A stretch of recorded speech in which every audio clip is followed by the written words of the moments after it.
Hey guys, how's it going? This is The Blind Side, and today we're going to look at the state of WWE.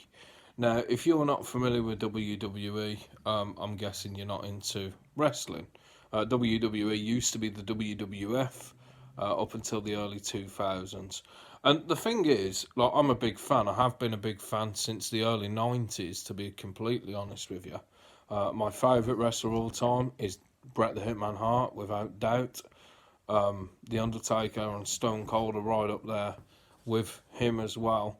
But there's so many people on YouTube that are talking about WWE at the moment, and it's so negative. It's criticism after criticism.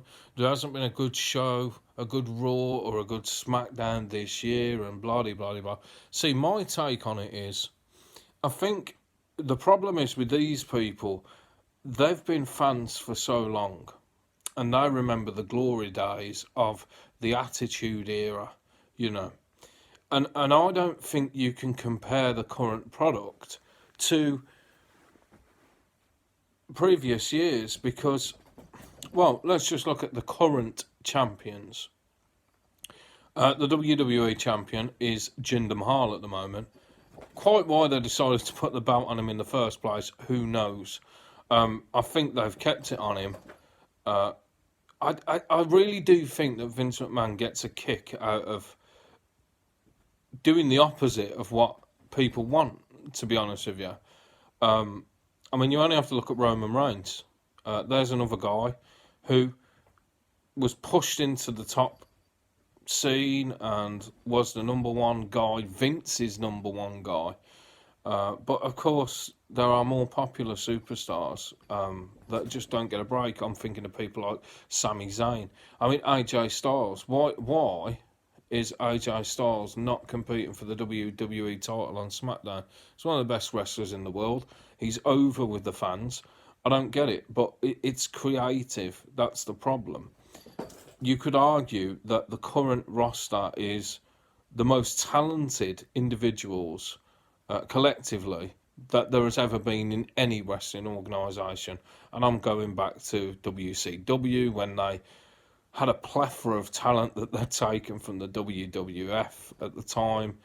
You had the NWO, and obviously the upcoming stars, which then went to WWE when they bought WCW, like Eddie Guerrero, Chris Benoit, Dean Malenko. You know, great talents, but I think at the moment the roster's deep with talent, so it's very difficult to utilise it. And I think people like Sami Zayn, they'll get the chance. They'll get the chance. You look at NXT as a product, and there aren't many complaints with that. Universally, everybody loves it, but it's not. You haven't got the amount of wrestlers that you have on the main roster. So again, I think it's difficult to compare. Now, I personally am not a fan of the product these days. I think a big part of it is the PG era. I think it's killed it. I think scripting is a massive issue as well. That long gone are the days that people used to be able to just cut their own promos. And again, that's the problem. People talk about promos in such a negative way these days, but you can't compare. You can't compare because they never were scripted. It was the wrestler's opportunity to get themselves over. Well, that doesn't happen anymore. You've got the baby faces that are told, you need to smile all the time. And blah. Everything's scripted. And I think that's the main issue. Look at the Universal Champion, Brock Lesnar. Never on TV. Now, personally, I don't have an issue with that. Brock Lesnar is one of those special guys. I think they should have booked Shinsuke Nakamura in the same way. They've killed him already. I mean, he's already got a loss clean to Jinder Mahal, and you could argue, well, there was a bit of interference or whatever. But he still lost 1, 2, 3 in the middle of the ring, Very special guy. But I do think they need to get the title off Brock. Brock Lesnar is going to draw a crowd, whether he's got a belt or not. It's irrelevant. And there's a lot of talk that, we're already looking to WrestleMania, and the two main bouts are going to be John Cena versus Jinder Mahal for the WWE title, and John Cena's going to win and become the first 17-time champion. And then you've got Brock Lesnar versus Roman Reigns. Now, all this is up in the air at the minute because, as of very, very recently, it's been announced that on Tuesday night on SmackDown, you're going to have Jinder Mahal defending against AJ Styles. Now, there's no way in a normal world that AJ should lose that match. And I think there's a lot of logic gaps. That's the bit that frustrates me. And I've heard other people say this, and I get where they're coming from, okay?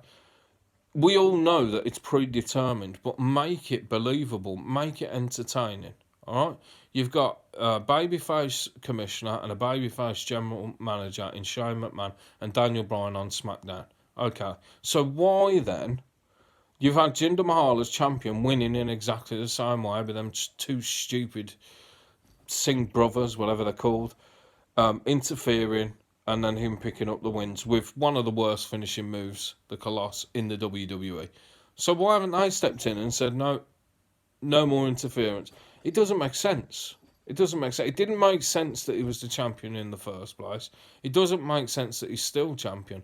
And it doesn't make sense that he's allowed to get away with shenanigans in the way that he does. But how else could WWE have booked him to be their WWE champion when you look at the sort of calibre of talents that he's gone against, a Randy Orton, Shinsuke Nakamura, now AJ Styles, Brock Lesnar, who would have won that match? I mean, we don't know. If he beats AJ, then he's going to face Brock Lesnar in a pointless match.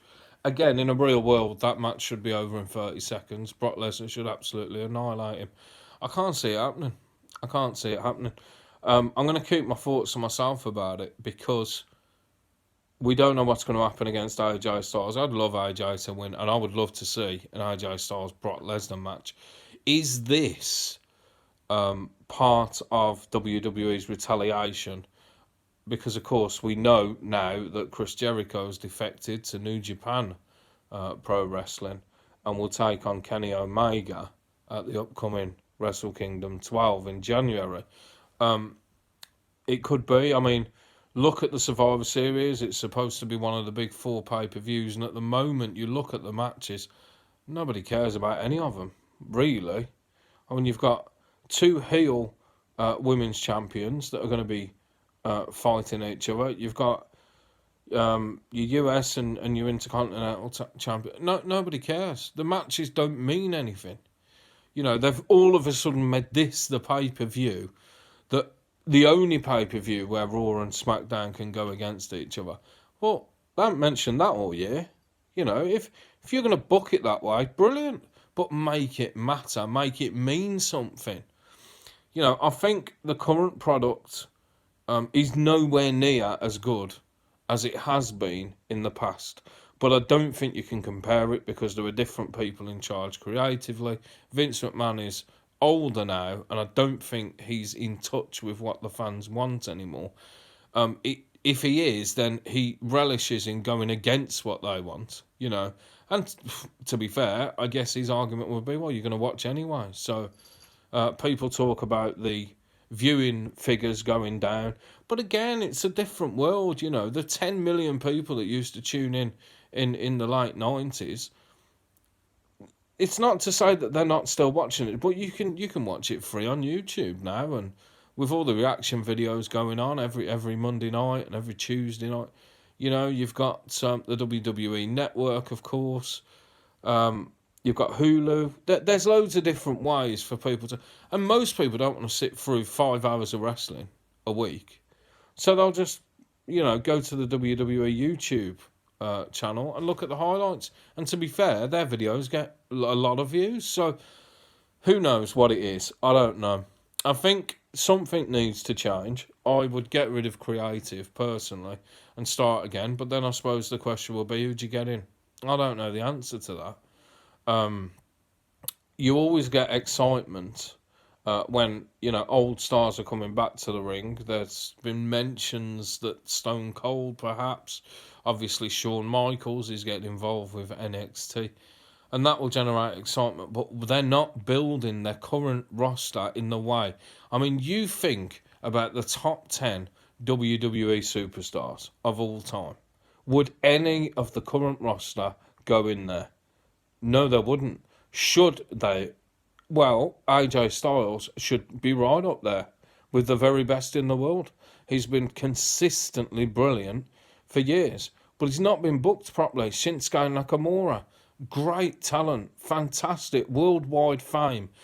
The king of strong style, call him the artist, whatever you want, not being booked right. I don't think Roman Reigns will ever be good enough to be in that position. I personally rate John Cena. People talk about him burying superstars. You hear this a lot. Ultimately, it's Vince McMahon's decision.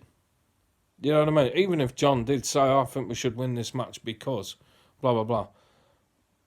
He didn't hold a gun to Vince's head. Vince made the call. I mean, people go back to the SummerSlam match, Team John Cena versus the Nexus, where John Cena's team won. But ultimately, that was a creative decision. That was it. I mean, in hindsight, it was the wrong decision. I think the Nexus were generating some really good heat at the time, and you just cut them off. But have they not done the same thing with Shinsuke Nakamura, losing clean to Jinder Mahal? This is what WWE do. The times have changed, and it'll be interesting to see where we go. But I'm going to do a weekly roundup of WWE news. Unlike most, I'm not going to be doing Raw and SmackDown and NXT reviews.